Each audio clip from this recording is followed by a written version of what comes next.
Application का जो कल मैंने फाइल की थी इलेक्शन कमीशन ऑफ पाकिस्तान के पास, वो उन्होंने वो होम्योपैथिक जवाब दिया है, जो होम्योपैथिक जवाब उन्होंने 22 तारीख को हमें दिया था, जिसमें हमने उनको कहा था कि किस तरह हमारे नॉमिनेशन फॉर्म छीने जा रहे हैं, किस तरह हमारे लोगों को उठाया जा रहा है, किस तरह हमारे कैंडिडेट्स को गायब किया जा रहा है, गिरफ्तार किया जा रहा है, तशद्दुद किया जा रहा है।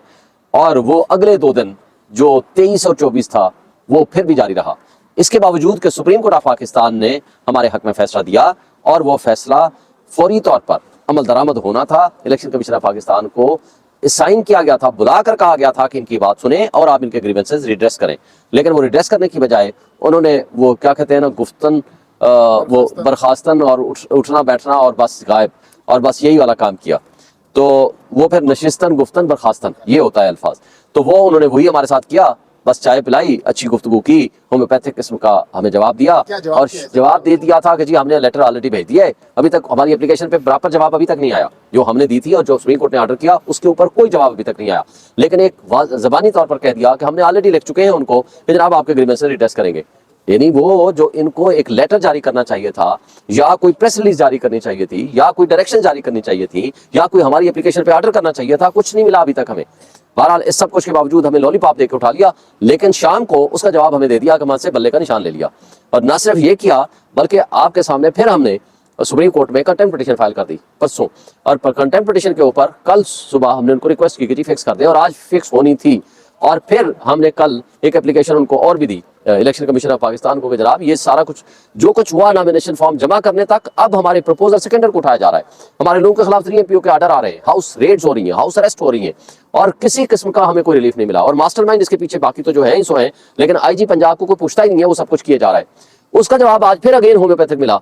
वो IG पंजाब और चीफ सेक्रेटरी वही अवतार के लौंडे से दवा लेते हैं, वो जिनके खिलाफ हम आपके पास आ रहे हैं उनको लिख दिया कि नहीं इनको तहफ्फुज़ दें, रिटर्निंग ऑफिसर इनको सुने और किसी किस्म की किसी को इनको अरेस्ट ना करें, किसी किस्म की कोई ज्यादती ना करें। और वो ज्यादती ये कल का लेटर है जो मिला मुझे आज है, उसका जवाब आपने कल देख लिया। शाह महमूद कुरैशी को सुप्रीम कोर्ट ऑफ पाकिस्तान ने जमानत दी और उसके ऊपर एग्जीक्यूटिव ने वो DC जो हमारा डिस्ट्रिक्ट रिटर्निंग ऑफिसर भी है उसे 3 MPO का ऑर्डर पास कर दिया। हालांकि उस दिन सुप्रीम कोर्ट ने वाज़ेह तौर पर अहकाम दिए कि 3 MPO का कोई ऑर्डर पास नहीं करेंगे, लेकिन कर दिया।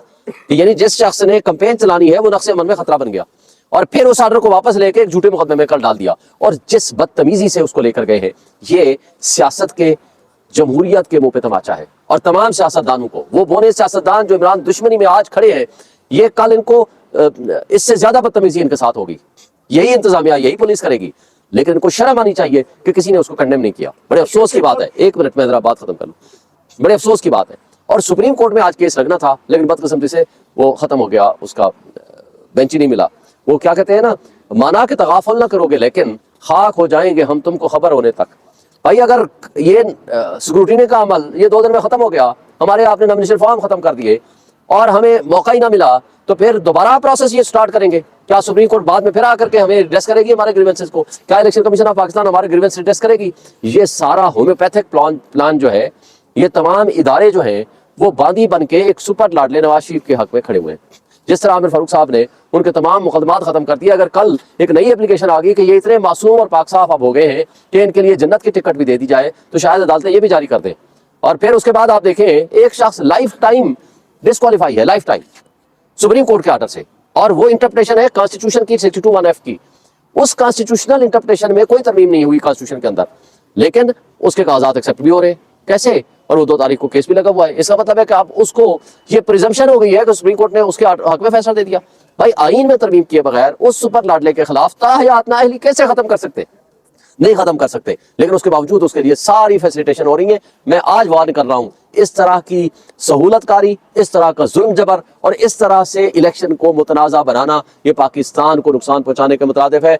कल जब आप बात करेंगे ना कश्मीर के ऊपर, ये सारे आपके जो होने वाले वाकयात हैं, ये सारे आपके सामने उठा के रख दिए जाएंगे। अच्छा शेख साहब बताइएगा, कल से ना एक खबर बहुत बड़ी जो है खबरें कल की गर्दिश कर रही हैं और ट्रेंडिंग पकड़ रही हैं कि नवाज शरीफ जो है वो वज़ीर-ए-आज़म शख्सियत की दौड़ से बाहर निकल गए हैं। तो क्या लगता है कि खान साहब वो वज़ीर-ए-आज़म बनेंगे? कल की खबरें तो नवाज शरीफ के लिए अच्छी नहीं आ रही कि वो वज़ीर-ए-आज़म की दौड़ से बाहर हो गए।